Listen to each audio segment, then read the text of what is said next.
Hi, everybody. We are back, and you're watching Variety Talk live right here in Las Vegas. I am your host, Linda Leak, and we're sitting in with the wonderful Buffalo Soldiers on this glorious Black History Month, and auspicious for that matter, because we've got a new president going, we've got all kinds of stuff going on.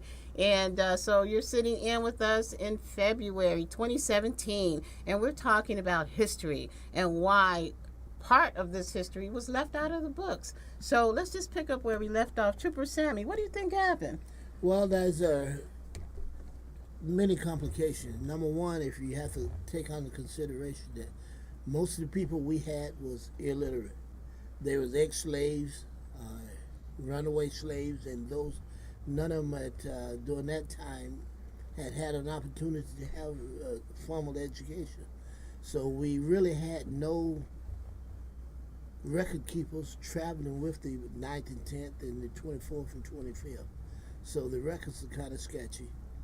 And most of the history we have now has been recreated by somebody that was probably not even in the area. Wow. So the military was very wise and courageous, I think, because they did have an education component assigned to each one of those units. So everybody in 9th and 10th and 24th, 25th, and etc. had to learn to read and write. So as the years went on, you got more history being recorded. Wow. Okay, so Trooper John, what stands out to you in terms of the duties and the responsibilities of the soldiers back in the 1800s? What was most significant to you? Well, out here, especially out west, the Buffalo Soldiers out here were basically the ones that guarded the wagon trains. They protected the borders. They were the first border patrol people around. They also were the first to be patrolling the national parks and everything. That was all done by Buffalo Soldiers. A lot of people don't realize there was all black units out here rather than the white cavalry and stuff. It was all black units that did all this. You know, they had white officers, but the working men on there were all black, and that's very important to me because, you know, being from a cattle ranch and things in the Southwest is kind of something that's a little different that you don't hear about. You know, 1871, my grandparents actually owned one of the largest cattle ranches in the United States, and a lot of people don't realize that. That blacks owned most of the cattle ranches. No, they didn't. And where they came from mostly were from Buffalo Soldiers. When they got out of the service, they stayed out here and opened up cattle ranchers and stuff because who could ride the horses the best? The Buffalo Soldiers. So they're the ones that, even when they were on plantations, they took care of the animals for the white master, and being that they were taking care of the white master's horses, they naturally learned to ride them and take care of them.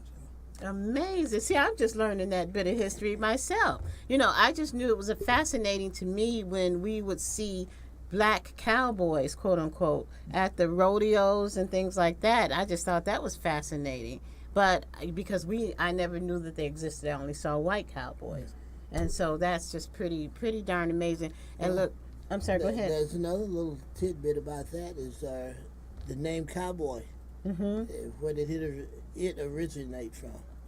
From the black kid that was taking care of the master's horse. They call him boy. So each one of them, whatever they did, they called them cowboys and whatever.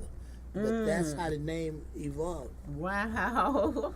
From African American kids, little black kids taking care of the master's horses. Wow, amazing. See, I love it. We get all this history right here on Variety Talk. This is so great. So, Trooper Eason, you're quiet over there. What do you?